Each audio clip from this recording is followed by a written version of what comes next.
Chaps have invited James.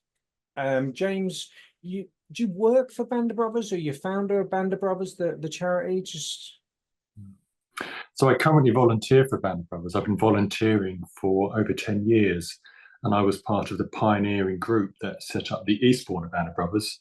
yeah. And I also, up until 4 months ago, I held an executive position within the charity. And during my time since the beginning, when I was volunteering, I had worked in various capacities, so in a paid capacity to deliver and to train and deliver some of our programs. And then later on, I moved into sort of like business development and regional area management. And then finally, I finished the last 3 years in an executive position. So right now, I'm purely volunteer with a relatively broad and deep understanding of what we do and why we do it. Okay. Well, I'll give you 3 months before you suck back into it all again. I do you reckon? Yeah, absolutely. Yeah, and like if I left MANUP tomorrow, I'm not sure whether I'd either start something else or do something else with it. I don't think I can do stuff. But just tell us quickly that what is Band of Brothers on here, because it is a charity. I've said to you off air, I do have a bit of the feedies for it, and some people might be questioning why us as a men's mental health charity are talking to a charity like yours, but let's have a chat about it. So Band of Brothers is, on one level, it's a charity like yourselves, and we operate across 10 different locations in the UK. It started, must be like 15 years ago in Brighton, and a group of men who were interested in rites of passage work and initiatory work, and they looked out into the world and saw, got a glimpse of the carnage, similar to the sort of stuff that you're attempting to address or respond to, and decided, well, let's pull together and let's be there for the younger men in the world, and in particular those who most need it. So we reached out and we work primarily with young men who are connected to the criminal justice system or on the brink of, anyone at risk of getting involved, or who's coming out of prison or is on probation, custodial, community services or stuff like that. So what we're attempting to do essentially is help young men build lives free of crime. And unsurprisingly, I'd say a side effect of that, but you're a charity which is focused on reducing suicide or eliminating suicide, male suicide, and that seems to be, that's something we often hear. If it wasn't for a Band of Brothers, I'd be 6 foot under, or I just wouldn't be here. Yeah. They were living such high risk lives, whether that was what they were consuming or stuff they're involved in, or both. So that's what we're attempting to do. And on one level, so a charity addressing, I guess, criminal behaviour of young men in this country and helping them turn their lives around. Yeah. And we, so we're a mentoring organisation. So we draw on local men, train them up, inspire them with the vision of what we're about, to be mentors. And that's within the context of a initiatory rites of passage program, which to some people that will sound like, what? Jargon? What's all that about? So, if you want that explained a bit further, I'm happy to do that. No, that would be awesome, because I am one of those, like, when you start talking about rites of passage and stuff like that, I'm like, but I'm not arrogant enough to go, I'm not getting involved in that. I want to know what it is. Yeah. So please do educate. Sure. So it's not a new idea. Rites of passage is actually anything which it just marks a transition from one stage of life to another. So that can be birth, it can be marriage, it can be becoming a man, becoming a woman, dying. So all the various stages, becoming a father, those can be moments where our status changes, or something changes in our lives. And traditionally, in intact cultures, they were marked by some sort of ceremony, community held ceremony, to enact or to honour or to enable that rites of passage from one place to another. And an initiation is something which um, used to happen when we had intact cultures. So we're initiating. The thing about initiation is you need a village to initiate into. And these days, those sort of things are far and few between. So part of our work is building some remnants of a community sort of network or structure. And in its most basic form, it's a support circle. Yeah. So, and an initiation is a way to, for men in our case, to help them take a next significant step into manhood. Yeah. So it's helping them grow up, essentially, helping them mature, and helping them be, um, responsible men who are valued and are contributing positively to their communities. So, So, so yeah. in a sweeping pigeon shrink down, if that made any sense, am I right in presuming you give men a purpose? So on, I so, am so obviously shrinking all that down and yeah, condensing it, but yeah. So a major part of what we do is we're in a way we're invoking men, so older men in this case, we're invoking their perhaps dormant sense of social responsibility and saying, look, it's our job as men to steward the healthy transition of young men into a healthy adulthood. So that's, and what we do is we give men the purpose of being those men who take responsibility for that. yeah, And of course, what happens is the young men come through and they become a part of our Band of Brothers community. And then we're asking them, look, there's an opportunity for you to get involved and be a part of this as well, and to help steward the next generation or the next cohort who's coming through, and helping them with their to transition successfully and healthily into and to find out what it means to be a man in current times.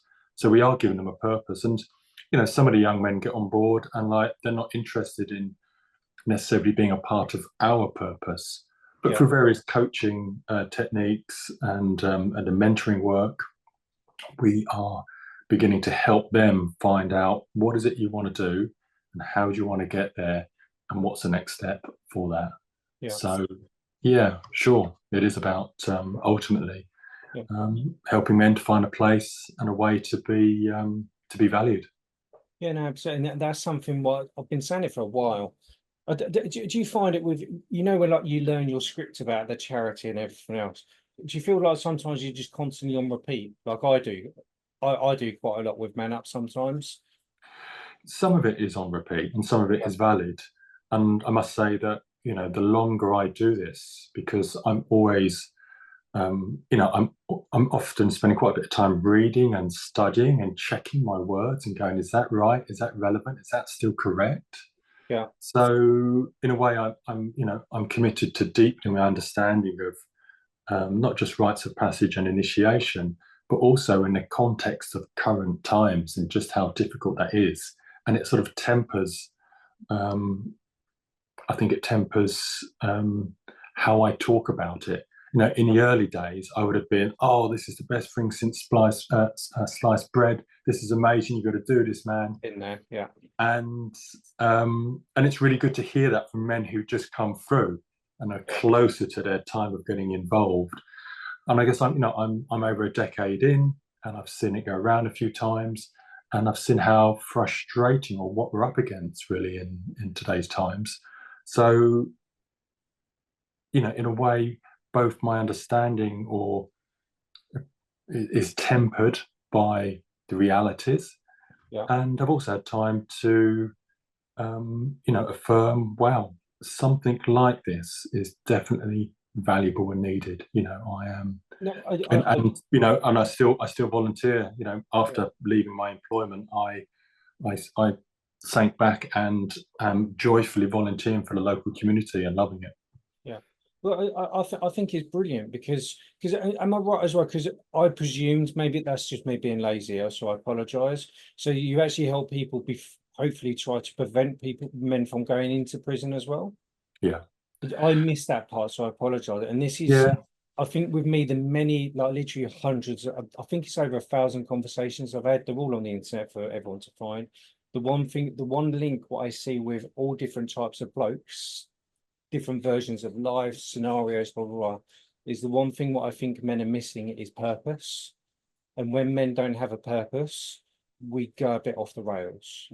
And now I'm not saying about that we all go around committing crimes or drinking or whatever else, but I just think we just shut down. Yes, some of us might go on the wrong side of the law. Some of us might be drinking too much, and sometimes they kill themselves because Yeah. there's no fit for purpose. And I do think we're moving into a society we're not allowing men to have a purpose anymore. Just my personal views. Mm. So when I hear stuff like like you guys, I'm like, okay, yeah, the rites of passage stuff for me is one of those where I'd have to hear it twice, and I want to spend the time to analyze and go. And now I've taken a step back and gone. Actually, I don't like the wording, but just because I don't like the wording doesn't mean I don't like it. It's we're different types of people, but I really love what you do. I'm on a waffle, so I apologize, but I just think it's fantastic what you guys do. You're giving place a purpose in a society where we're not allowing people to have a purpose. And in your case, I guess you're dealing with a lot of men who have been written off by society.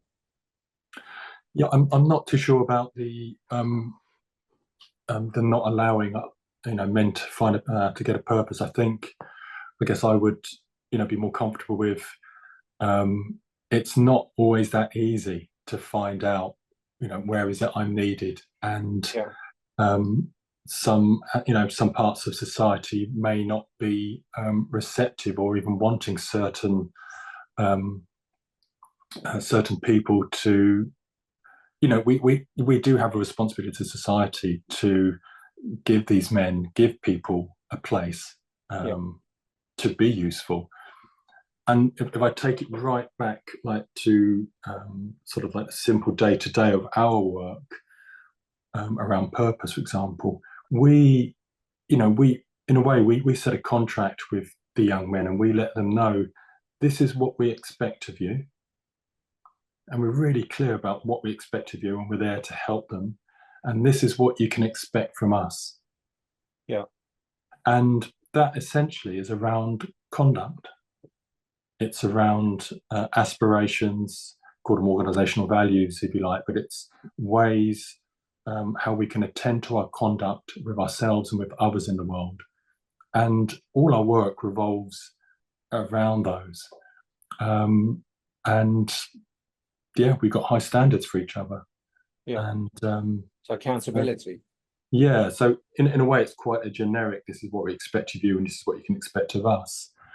But we think they are um, those ways of carrying themselves, or those values will help them in life, help them stay true to themselves, and help keep them to have successful and clean and clear relationships with other people as well. Yeah, So, I think that's something what we're not embracing and as much as we should do. I think there could be more responsibility Yeah, taken by people, by businesses, by organisations. yeah, You and I, we both operate partly, at least, in the third sector, in the charity sector, and that is generally the culture in the third sector is one of helping, of taking responsibility, of harnessing local goodwill, or goodwill of volunteers to enact or to create something.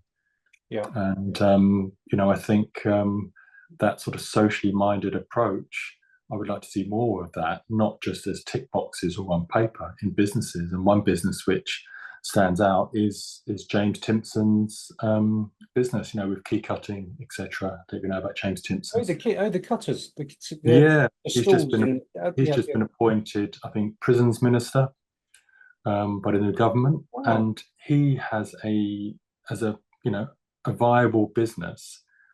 So rather being a charity with a social purpose, trying to be a business and make money, make ends meet, and run the whole operation, he is a business which has a social aspect built in, which I think is which is great. So I'd like to see more businesses like that, really. I'm going to have a Google about that. Yeah, I didn't realize. Obviously, I see them dotted around everywhere and all sorts. So yeah. yeah, and yet the thing is, Mel, I think I didn't say it in this call. I think as a society, I think we need to be more willing to give people a chance.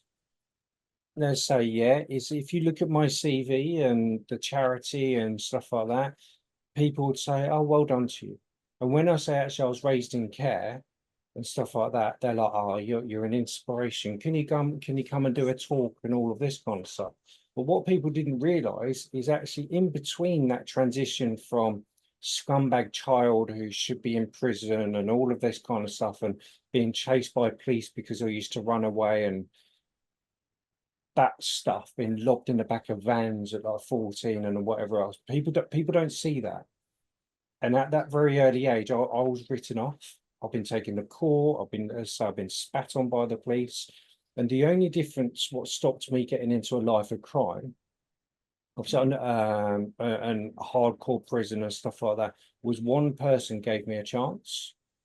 And once I had that one person give me a chance, I then had other people along the line, along that journey, which has helped me out. But if I hadn't had those, probably five people, but that one person is the guy that I value or I value to my grave. If I didn't have those little transitions, those little stepping stones or a hand, whatever, I would probably be one of your clients or probably dead. Mm. And I really just think we need to stop looking at people with blinkers on and go, actually, yeah, but this bloke here, yeah, so what is it? He's been to prison. Sometimes it's real petty stuff. It really is pretty. I'm not going to go into the thing of whether they should have been in prison or shouldn't have been arrested and all this kind of stuff. But it's. I don't think people realise how easy it is to fall foul of the law sometimes. Yeah, I had a similar experience. Age 15, I was standing up in a magistrate's court, getting sentenced, and looking over and seeing, I don't know, a mix of shame or grief on my parents' faces, and thinking, my God, how on earth did I end up here? It was Yeah, like, it's just like, how did I end up here? I was just having a laugh. It yeah, was just an adventure. So I guess in a similar way, I had also someone who gave me a little bit of a break, and I guess I had enough about me to. I was so shocked that I was in that situation. I I was determined, like, just not to go anywhere near there if I could help it. yeah. No, absolutely. But yet again, it's just that one person given a chance, and I think that's just what I'd love, just for everyone, just to give somebody a chance. Sometimes, yes, sometimes it completely backfires, but actually, mate, I've helped. I used to run a soup kitchen and all sorts. So I'm quite proud. Actually, I've helped a lot of. I've tried to give a lot of people a chance. I've been in the probation. I've sat in the meetings trying to help out. I've given the ear bashings. I've been to the prison to go and collect people and all this kind of stuff. And most of them actually are doing well, all right. I think one or two of them are still toe rats. But I'm not going to stop helping other people because there's been a couple of toe rats Yeah, sure. and that. And I don't know. I'm going off on one. You take over. Well, I think what you're saying there is, let's not write people off, Yeah, as individuals. Let's give them a chance to make amends. And I think also, certainly from our point, it's a case of, let's look at what sort of lives have these, in our case, men, been one born into, to parents, both things which they had no choice over, no decision about, what sort of upbringing they've had, and looking at hearing some of the stories, often heartbreaking stories that I get to hear, we get to hear in a charity. It's like, well, if that happened to me, I'd be doing exactly the same thing as you. yeah, I would be so uncomfortable in my skin and so racked with trauma. I'd also be turning to drugs.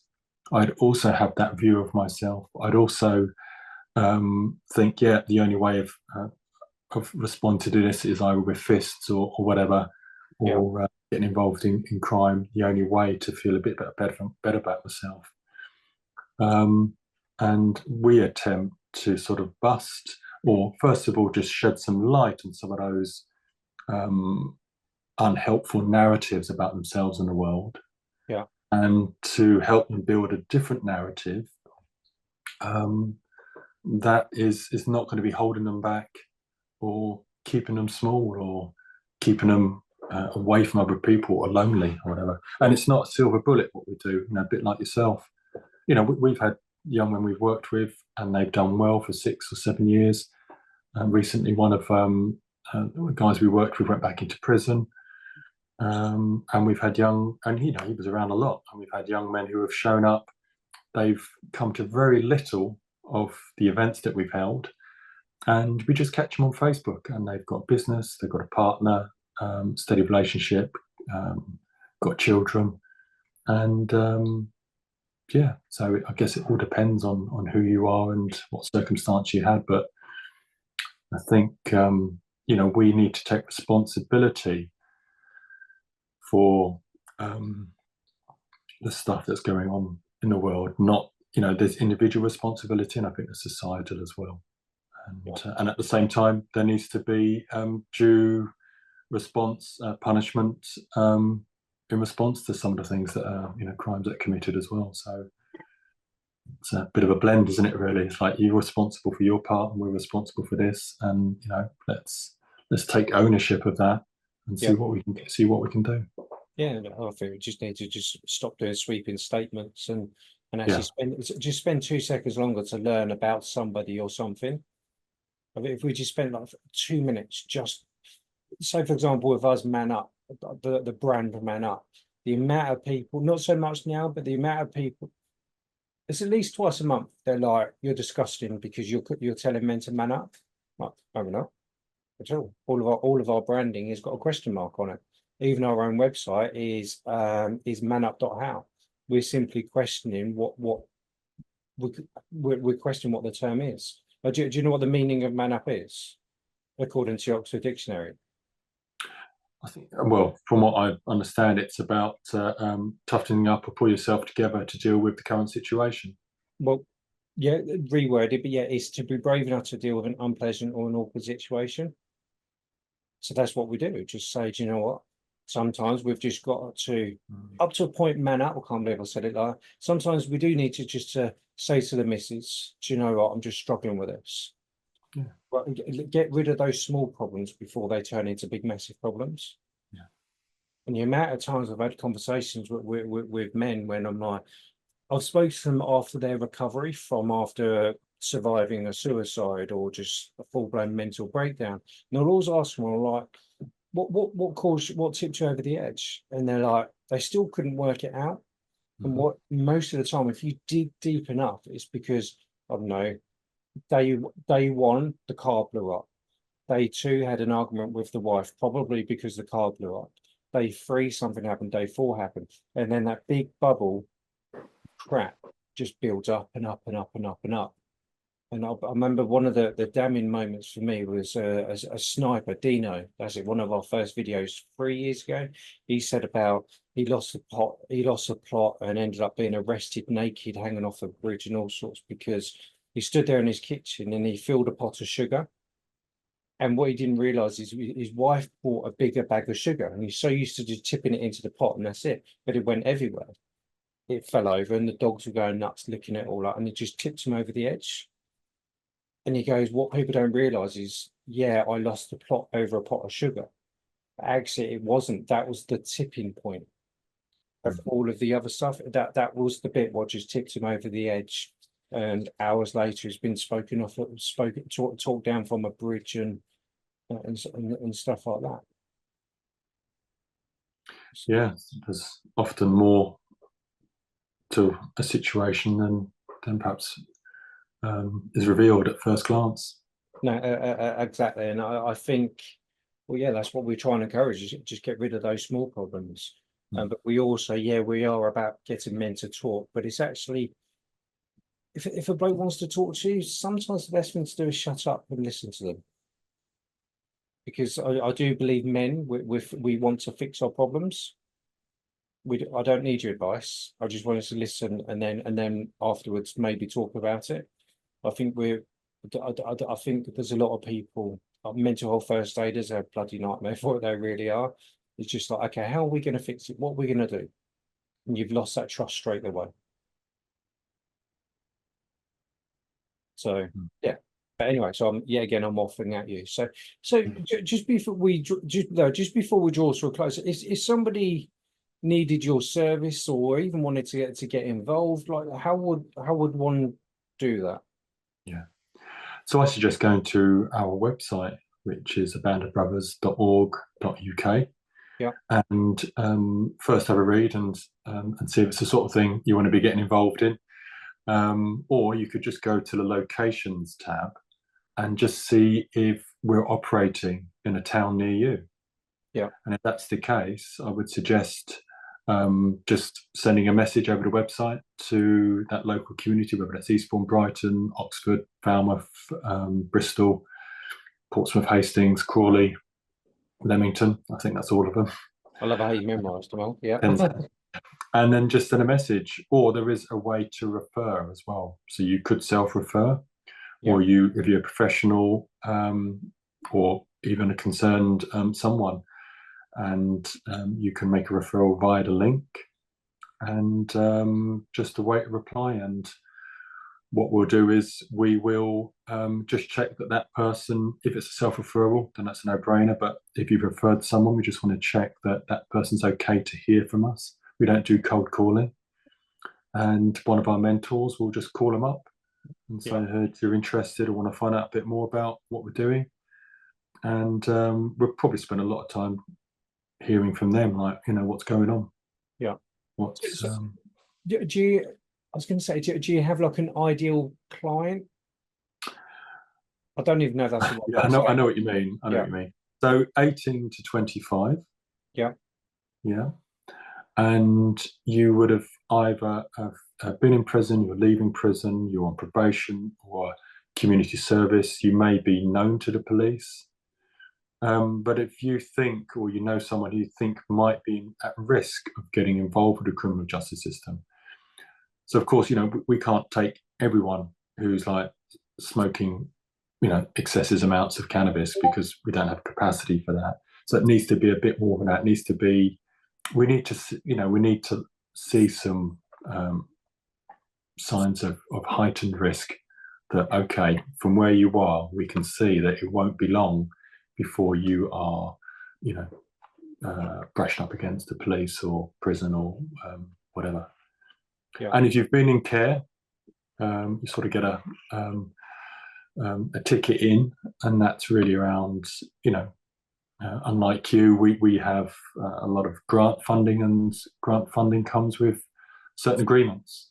Yeah. And one of those is to work with care leavers, and could also be refugees, could also be travellers.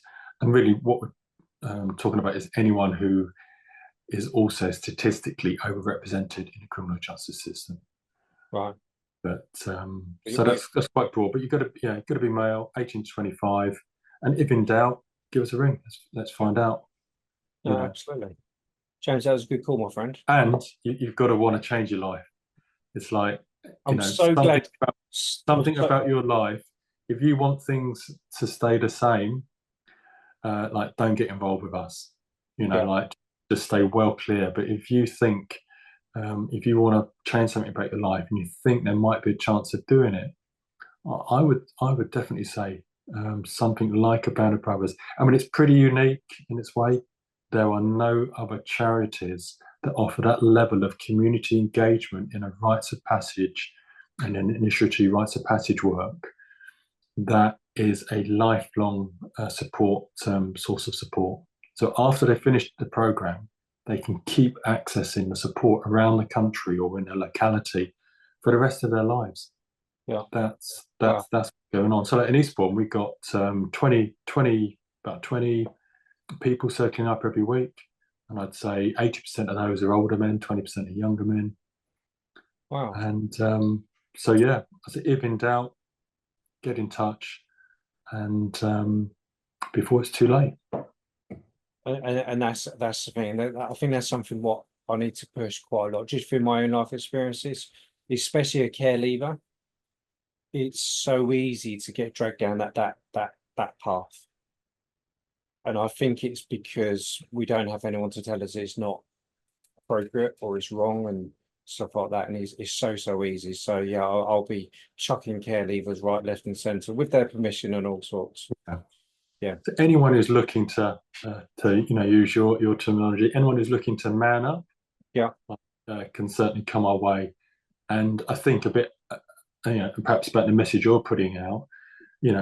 You may be surprised at what the idea of manning up looks like compared to some of the beliefs you might be holding right now. I'm not talking about you, I'm talking about people listening in. Yeah, no, absolutely. Yeah.